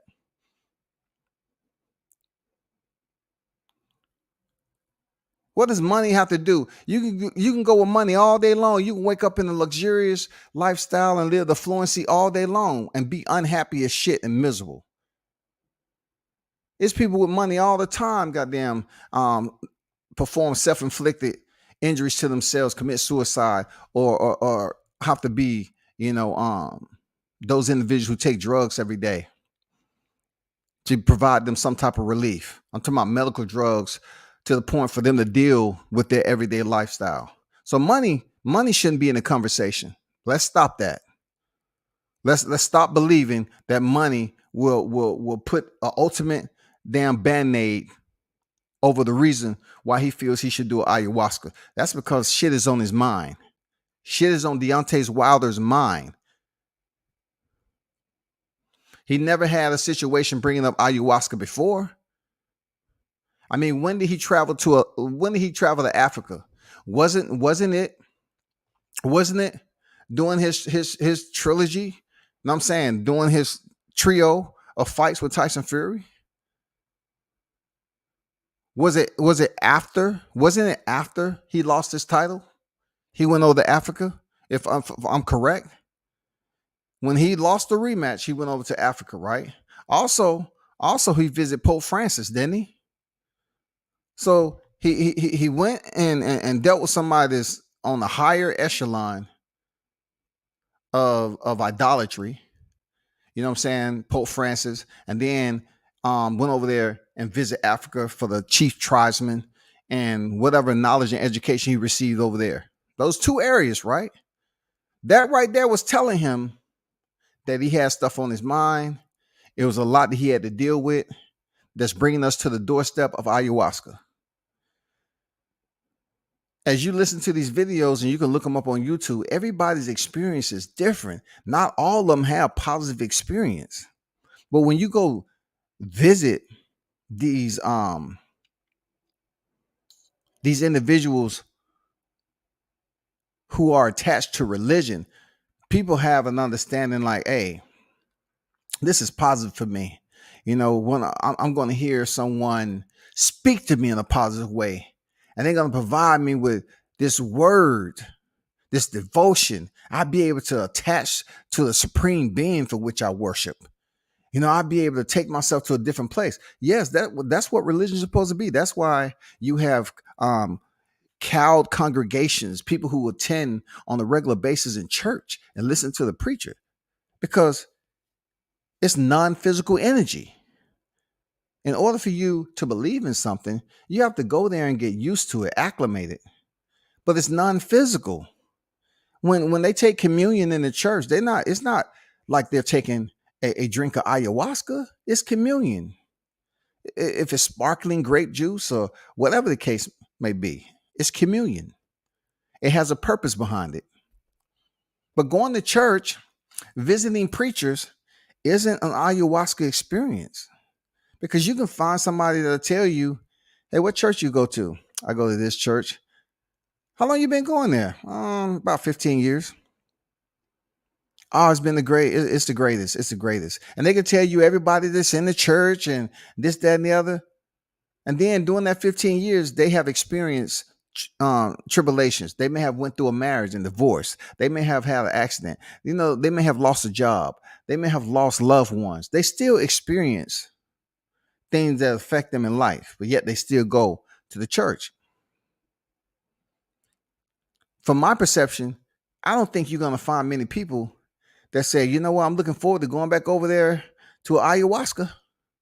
I'm at least try to go at least once or twice a year.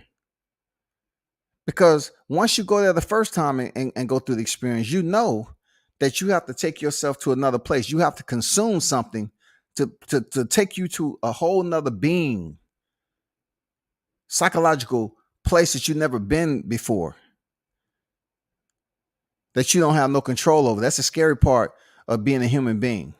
You're placing something in your body and you don't have control over where you're going after that. And you hear people say all the time, they say, oh, it seemed like nothing happened. That's because shaman said they make sure the dose is, healthy enough over there in Peru, right? is healthy enough for those who's attending for the first time or whatever. Everybody's body is different. And then you may perform the ayahuasca again and have a different dosage. But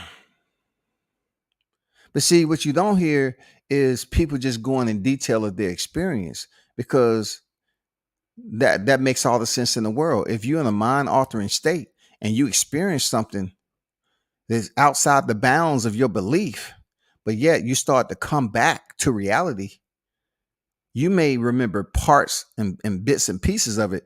And then it might be to a point where you feel this embarrassing to talk about.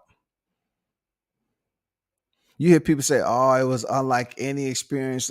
Yeah, because the beginning of it, you start to see things that scared you, and from then on, you remember what you want to remember, right? And what you remember, it's up to you to want to talk about it. Some people may not want to talk about the demons and the ghosts and the monsters that they experienced in that state. They may feel, some people might want to judge them. I've heard it's been in certain areas where, so-called shamans take advantage of people in that altered state. Not so much in Peru, but over here in the US or whatever,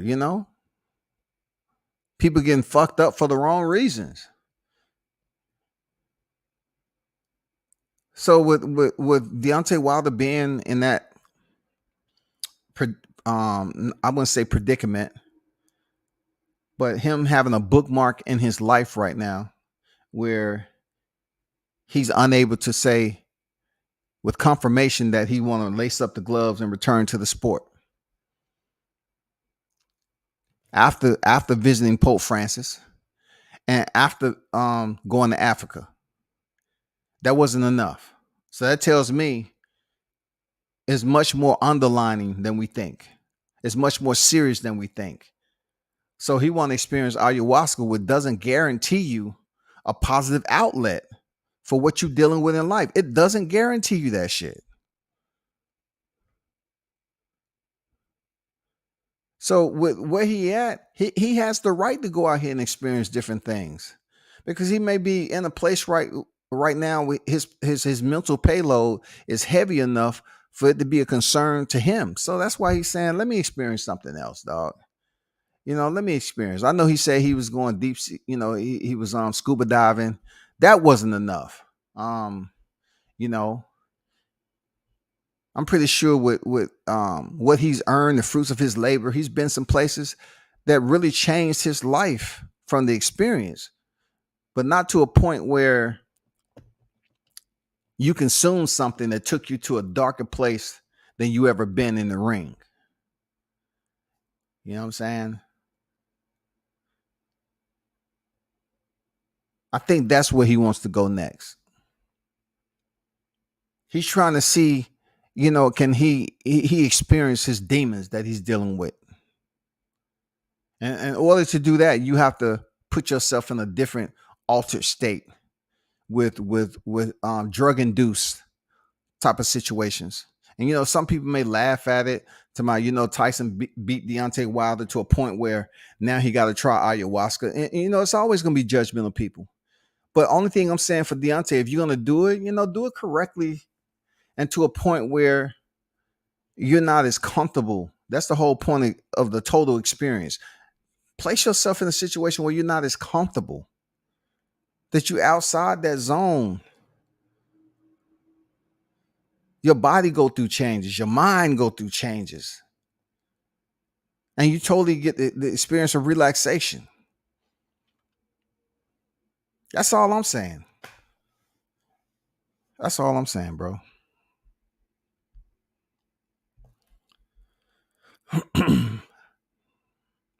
I can see you shaking your head, Bruce, as she is speaking. I couldn't deal with that. He said another trust fund, baby. He said another trust fund, baby, dog. Damn. Bruce say, man, look, she might have went over there. I don't know, man. She just was a worst. That was the worst video I ever could have clicked on, because she was talking all slow, I don't think she remembered her experience, to be honest. Real talk. But I can't bring her into this conversation because I actually received nothing from her experience with ayahuasca. She might have went over there already in a high state of mind. I don't know. It just seems like she was just, I don't know. Like I said, it's amazing in your head, but only in your head. The experience isn't really meant to be shared and doesn't translate on camera. True words, man. True words right there. You couldn't have said it even better, man. You know what I'm saying? That's a good point right there.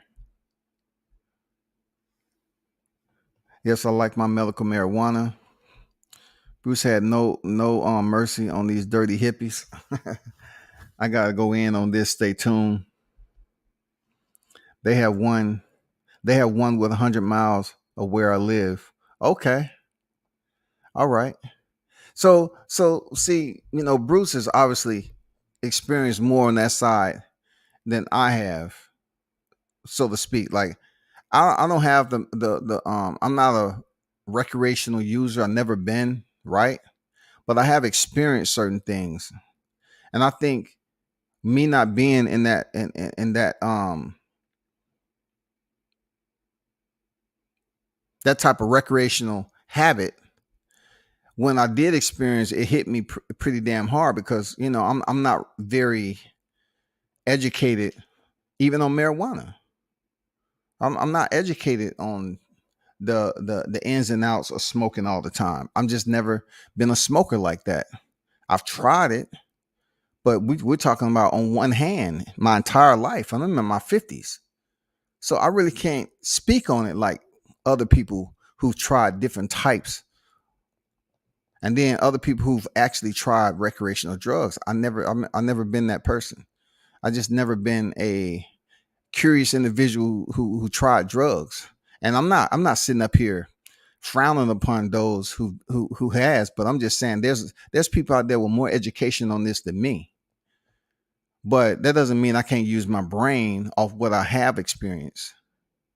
You know what I'm saying? The shit I was taken through in different countries that I still think about to this day. You know what I'm saying? I still understand the experience. And like Andrew said, some things that's understood doesn't have to be explained. Like, who am I to explain something to you which exists in my head? I can't do it because if I tell you the experience I went through, you still can't relate if you haven't been there beside me. My ayahuasca experience may be different than yours if we was to go there. Everybody's physical anatomy is different and everything. You know what I'm saying? You might have somebody that's a regular marijuana user that may not have the same blatant, blunt effect that I have. It may not it may not be as sharp as it should be with me. I mean, with somebody who's participating all the time rather than myself, because I don't. But yet you can learn from it. You can learn from individuals.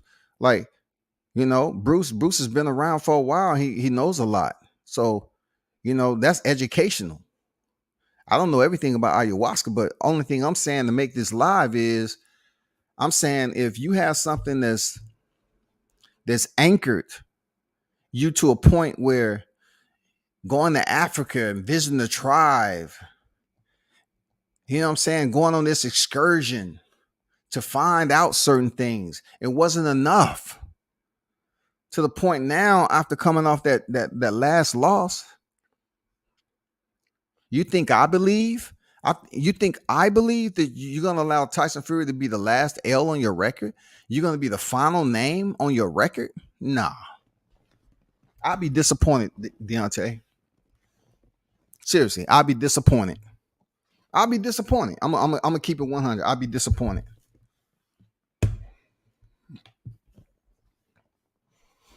I'll be absolutely disappointed.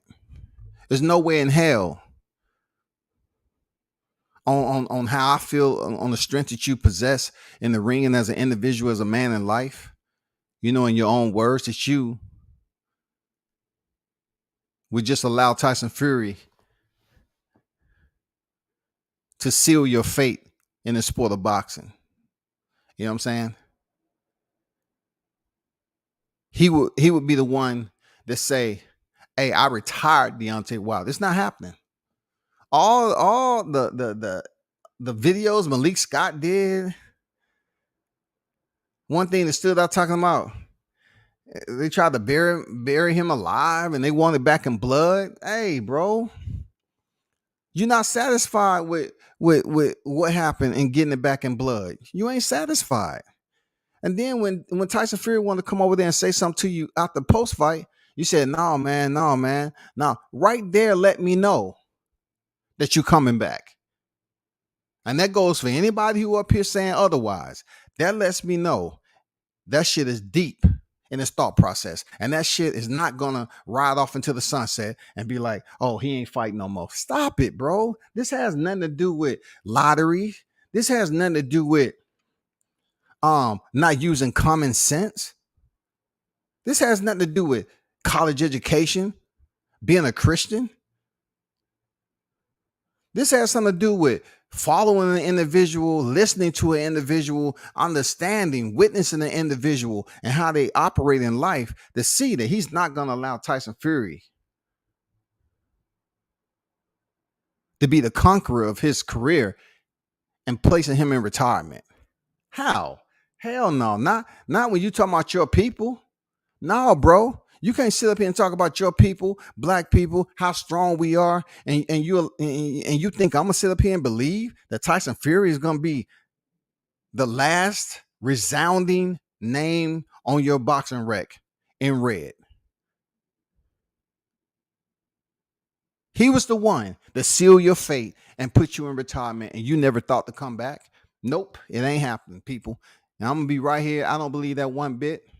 I never believe it. I don't give a damn how many videos are made. I don't care, if you know him personally. I don't care if you done seen him and talked to him 100 times.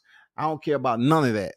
What I do know, a person who talks about black people and speak up for us and all this and have this strong type of aura, he understands what his blessings is in life. He's coming back to the sport. It can be for one fight, two fight. It don't make a difference. But when you have a connection in the backstory with Tyson Fury, who you feel cheated you and try to take your life and try to bury you alive,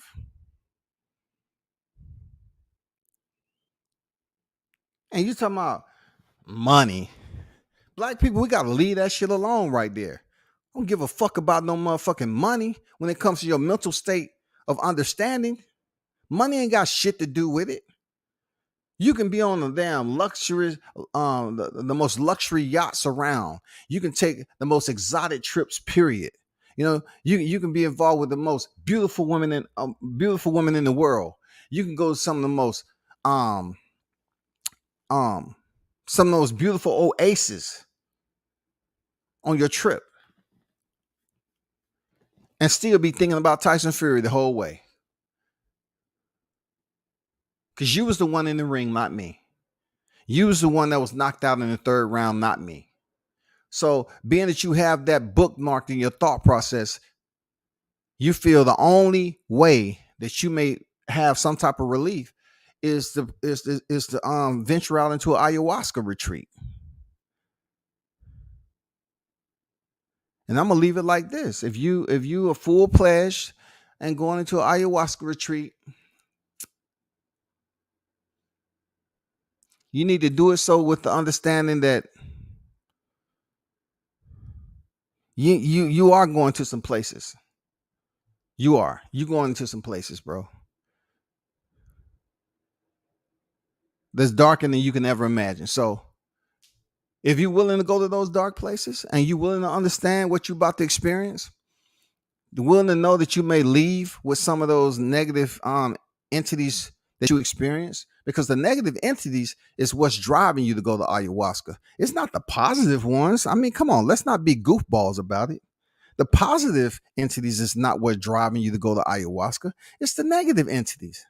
So you want to go out, search, seek, and find and locate these. And the only way that you feel through whoever been talking to you is that you put yourself in a mind-altering state. But look, what I'm telling you is go to the right place. Because if you go over here in the States, you're still going to be comfortable. Everybody's gonna know who you are. It's gonna be like, yeah, that's the champ right there, the heavyweight champ. That's Deontay. Everybody know who you are. But when you go to a place where no one really knows you and you blend in with everybody else, it calms your mind because nobody knows you. Only the people that's coming with you. And I don't want nobody leaving no comments. Everybody know Deontay Wilder, even in the rainforest. No, stop it. I'm coming with healthy, good spirit. I'm coming in all positive energy. And like I said before, I'm the type of person that'll go over there. I don't need nothing from the champ. I go over there when he's over there, when he's going over there. This would be a great documentary for someone as well known and as great in boxing as he was for ayahuasca experience. Of course, it's gonna be the haters that sit up here. Oh, he just clout chasing. How am I clout chasing when I'm paying my own way? So I say this: if you have something to say about me standing up and being the only one to say, I go over there, you do it. Let's go to Peru. You do it. You do it. Deontay Wilder asked 15 people from YouTube, hey, I want y'all to follow me on this excursion. His ayahuasca excursion. Y'all, the ones who supported me. Let's just, no, 15 is too much. 15 is too much. Let's narrow it down to 7. The lucky number 7. Let's get 7 that's willing to come out their own pocket and go on an ayahuasca experience for a week. You can't be that tight. Leave and go on a week and go with the champ you support. You know what I'm saying? Go all in, goddammit. Go all in and support the champ on this ayahuasca experience and come out your own pocket and pay for it.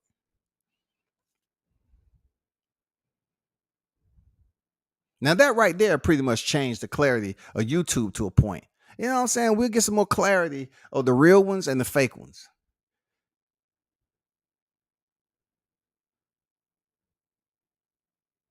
Because in closing, I'm going to tell you once again that Deontay Wilder isn't done with boxing. I can goddamn take a penny out my pocket and flip that shit and goddamn know it's going to land on heads or tails. It's going to land on heads and tails, bro. That's how automatic it is for him to return to the sport of boxing. Heads or tails, goddammit. I know the penny is going to land on heads or tail. So let's not, keep spreading this animation and this comedic type of narrative out here that Deontay Wilder's never returning to the sport. If he doesn't return to the sport, he will have disappointed a lot of people because you have a huge fan base. You have a true following. You're going to have even more people supporting you upon your return to the sport. So I don't want to hear this bullshit about him not returning to the sport. Man, stop it. Y'all stop with that narrative, man. He ain't coming back. He ain't coming back because of money. I don't give a fuck about no investments. I don't give a fuck about all the money he made in boxing. This man is talking about doing something that doesn't cost $1 million to go on. It doesn't cost $500,000. It doesn't cost $15,000. This man is talking about going on an ayahuasca excursion. Why? Because shit is on his fucking mind. Period. That's all I got to say. Hey, appreciate everyone for pulling up, man. You know what it is. Salute. Turn up and tune in to World Combat Sports, man. It's always education with this shit. You know what I'm saying? So we'll see what happens. We'll see how long it takes if Deontay Wilder, shout out to the Bronze Bomber, WBC champ. See if he's going to come back to the sport. See if he's going to complete the ayahuasca the right way. And then is he ever going to come back to the sport? I say he is. It'd probably be early 2023. You know what I'm saying? By then, he would have been out the sport a full year and plenty of time to go through the ayahuasca, get his mind together, and return back to the sport that sent him to the ayahuasca. I believe he's a strong individual. God blessed him in life. He always spoke to us and talking about how his grandma said he was anointed, right? If you understand that your grandma said you was anointed, then with that anointment, you're going to return back to the sport of boxing, because there's no way, being from Alabama, you're going to let Tyson Fury be the sole proprietor of ending your career. I'm out.